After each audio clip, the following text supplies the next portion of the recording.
Hi, everyone.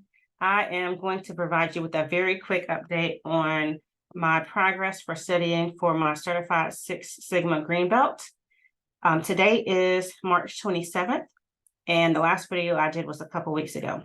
So since then, I have finished my LinkedIn Learning course that I told you about. It was a little over 13 hours in total, and I got my certificate for that so I can use it for my continuing education. It was actually a very good course. I would highly recommend it. The Learning Path to Six Sigma Green Belt, very good course on LinkedIn Learning. And no, they didn't sponsor this, so I will say that. The next thing I did since I last did a video is I took another practice test. So if you remember from previous videos, the first two practice tests that I've done so far were I scored in the low 40s percent. Passing is 80% for this test. And this time I did a time test. It took me about 2 hours and 15 minutes to do the test. I did use my book and the study materials I had written inside the book, which it is an open book test, so that's allowed. And I scored a 61%.